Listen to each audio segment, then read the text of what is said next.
네, 안녕하세요. 여러분들의 구독과 좋아요로 이 채널이 유지되고 있습니다. 네, 영상 속도는 1.5배를 추천드리고요. 항상 구독자님, 멤버십 회원님들에게 감사하다고 말씀을 드리면서 자, 이번 내용 비트코인 혼돈의 시장입니다. 잠시 변동성 추이가 매우 커지고 있는 시장인데요. 어제는 정말 안 좋았고 제가 녹화 찍고 있는 이 시점에서는 일단 반등이 나와주고 있는데 이게 이번 주 주중에 이 가격대를 잘 지켜낼 수 있을지는 계속 모니터링이 좀 필요하다고 생각을 합니다. 왜 그러냐면 이걸 기술적으로 좀 설명을 드린다고 하면 이렇게 급격하게 기울기가 급격하게 빠지게 되면요, 그만큼 반등도 세게 나옵니다. 반등이 왜 세게 나오냐, 이것도 설명을 드린다고 하면, 자, 선물 부분에 있었을 때 청산 부분인데요, 청산 추이가 롱과 숏이 이때 좀 많이 깨졌습니다. 어제 같은 경우에는 대략 한 이것저것 합치면 한 8천억 원 정도가 청산이 됐다라고 볼 수가 있는데요, 대부분 8천억 원 규모라고 하면 꽤 큰 금액입니다. 그래서 대부분 거의 다 증거금이 거의 다 날라갔다라고 볼 수가 있겠고요. 이 숏이 좀 깨져 주었기 때문에 일시적 반등 요소가 좀 나왔고, 어제 변동성도 워낙 컸고 지표도 나왔던 시점이 있었기 때문에 이런 측면이 있었고, 거래소에서도 가장 청산 비중이 높았던 게 OK 부분이 좀 있었다라는 걸 특이사항으로 좀 뽑을 수가 있게 되겠습니다. 그럼 현 시점에서도 이제 반등이 이렇게 좀 나왔는데 이걸 반등의 역할제로 봐야 되냐? 아직까지는 이번 주 주중 때까지는 일단 좀 더 지켜보는 형태를 보고 이번 주 넘어가는 게 낫지 않을까 싶습니다. 그리고 항상 급락이 나올 때는 여러분들 과거에 항상 경험을 해봤던 측면을 보았을 때도 항상 급락이 나올 때마다 꼬리가 생깁니다. 예, 그렇죠. 여기에도 꼬리가 생기고 여기에도 꼬리가 생겼죠. 마찬가지로 여기도 꼬리가 생기고 여기에도 꼬리가 생겼습니다. 예, 즉 그만큼 급락이 나오게 되면 일시적으로 단타를 친다라고 해도 너무 급락이 너무 세게 나오게 된다라고 하면요, 일시적으로 청산 부분도 코인에서 이루어지기 때문에 이런 걸 적절하게 잘 이용을 해보시는 전략도 나쁘진 않을 것 같습니다. 그리고 제가 저번에도 실시간 방송에서도 말씀을 드리기도 했었지만, 제가 BITU나 BITX를 적립식으로 만약에 왔다고 하면 이번에도 평단이 상당히 낮춰졌을 거라고 생각을 하고 있습니다.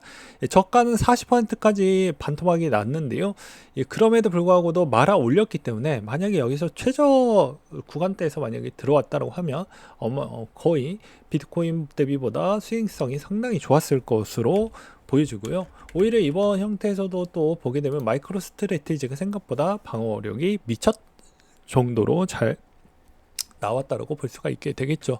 그러니까 이런 점을 좀 특이점 사항으로 볼 필요성은 있을 것 같습니다. 그럼 대외적인 현상에 대해서도 좀 몇 가지 설명을 드리려고 하는데요. 일단 제가 녹화 찍고 있는 이 시점에서는 일단 한국장은 반대 매매가 나오게 됩니다. 예, 증거금 필요하는데 증거금 못 채우면 주식 갖다 판다라는 거예요. 그래서 주식 빌려가지고 투자했던 물량 대부분 거의 다 이렇게 좀 되는 현상이 있었고, 그 다음에 또 다른 측면은 좀 아쉬운 부분인데, 이 대부분 이번에 좀 반등이 나올 때 니케이 반등이 좀 컸습니다. 네, 니케이 반등이 컸어요. 그러하는데 국내는 오히려 코스피 반등이 너무 약합니다. 이런 점이 있어서 너무 안타깝다. 그래서 이런 점을 보게 되면 우리가 또 느끼는 점이 있죠. 무슨 말입니까? 주식이 이 모양인데 코인은 이 모양일까? 라는 이야기를 할 수밖에 없는 이유가 있습니다. 왜 그러냐면, 자, 증시 폭락에 개미 눈치 보여서 이번에 민주당 토론회가 수요일날 있었죠. 7일날. 근데 토론회가 연기가 됐습니다. 이 토론회가 연기가 됐다라는 건 좀 불편하다라고 생각이 드는데요. 그 이유는 무엇이냐면 8월달에 이런 토론회를 갖추지 않는다라고 하면요, 9월달에 본회의입니다. 그러면 개판으로 통과를 시키겠다라는 것밖에 들리지가 않습니다. 이런 점은 전 너무 안타깝다라고 볼 수가 있게 되겠고요. 제가 이번에 다시 청원서를 올리려고 하는데 자꾸 오류가 나서 이게 업로드가 되지가 않습니다. 이런 점은 정말 안타깝다라고 생각이 들고요. 그 다음에 청원회의 요즘 취지가 좀 많이 변질이 된 것 같습니다. 예, 제가 정치적 색깔을 떠나서 보게 되면 대부분 인물에 관련되어져 있는 청원들이 좀 많이 보여요. 그리고 정치적인 색깔이 너무 많이 들어가져 있는 청원들만 있습니다. 과거에는 이런 내용들 빼고 어떤 내용들이 좀 많이 있었냐면요. 이런 의과대학 발전을 위해서 뭐 청원을 좀 하자. 뭐 이런 내용들이 좀 있었거든요. 근데 지금은 거의 다 이 본 취지가 아니고 오히려 역으로 이용을 하고 있다. 실질적으로 필요한 부분을 통과하지 못하는 부분이 훨씬 더 많이 나오고 있다. 이런 점은 정말 국민들이 좀 반성을 해야 되지 않을까라고 생각을 합니다. 제가 저번에도 이야기를 했죠. 냉철하게. 여러분들이 경제적 자유를 돈을 많이 벌고 나서 정치적 응원을 하는 건 저도 뭐라고 하지 않아요. 근데 여러분들의 있는 지갑이 생각보다 부족한 상태에서 응원을 해봐야 돌아오는 게 없다라는 걸 제가 팩트로 아주 팩트로 이야기를 하지 않았습니까?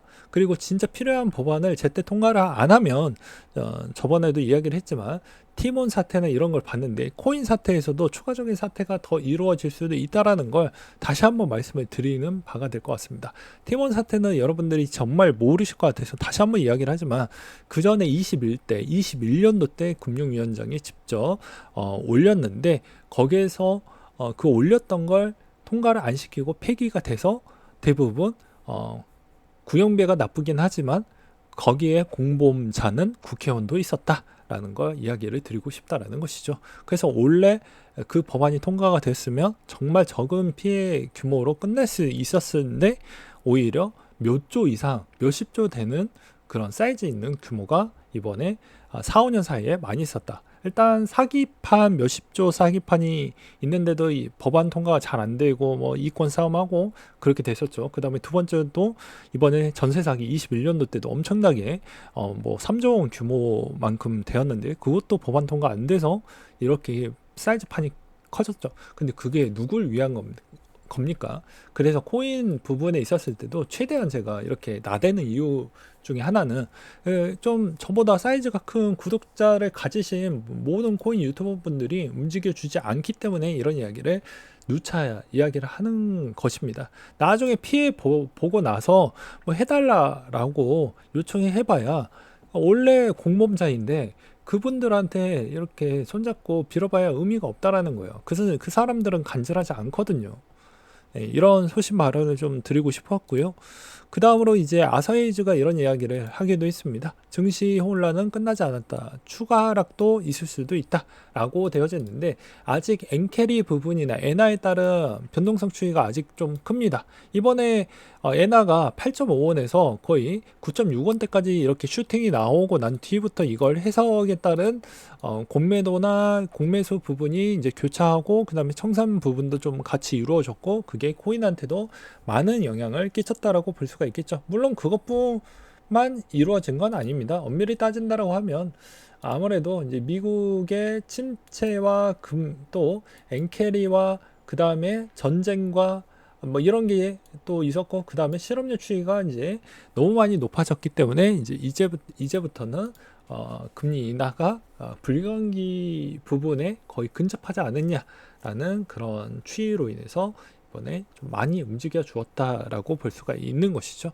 그래서 이번에도 마찬가지로 비트코인도 여전히 좀 이 하락하는 이 구간에서도 좀 잘 방어가 되길 바라겠고요.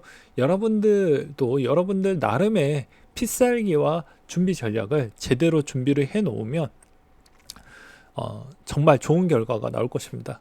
또 오지랖이겠지만 항상 준비되어져 있는 사람한테는 진짜 기회가 옵니다. 정말 기회가 와요. 준비가 안 되어져 있는 사람한테는 기회조차도 안 줍니다. 여러분들 내가 좋아하는 회사나 어떤 부분에서 이제 첫 면접을 보거나 또 취업 준비를 할 때도 그만큼 소양이나 공부를 해왔던 차근차근 공부를 해왔던 사람이 그 경쟁을 뚫고 그 좋은 결과물을 얻게 됩니다. 근데 그 순간순간마다 마음만 앞서고 실제 실행력이 약하신 분들도 꽤 많아요. 특히나 투자 같은 경우에는 제일 많습니다. 왜 그러냐? 오히려 이렇게 내려갔었을 때는 매수를 잘 안 하고요. 올라갈 때만 그때만 이렇게 인스턴트 형태로 편집되어져 있는 형태로만 투자를 하게 됩니다. 이게 계속 반복이 되면 여전히 여러분들의 다른 형태, 지금 삶의 형태가 거의 변하지가 않아요. 그래서 내가 정말로 투자의 진실이다라고 하면 계속 공부하고 계속 연구하고 내 색깔로 맞추고 그렇게 해야 가장 좋은 결과물을 얻을 수 있다라는 걸 명심하시길 바라겠습니다. 세상에 쉽게 돈 버는 건 없고요. 그 다음에 항상 큰 돈을 더 벌려고 하면 엄청난 스트레스와 그 다음에 부담과 이런 거를 항상 짊어지면서 베팅을 하셔야 된다는 걸 마지막으로 말씀을 드리면서 이상으로 마치도록 하겠습니다.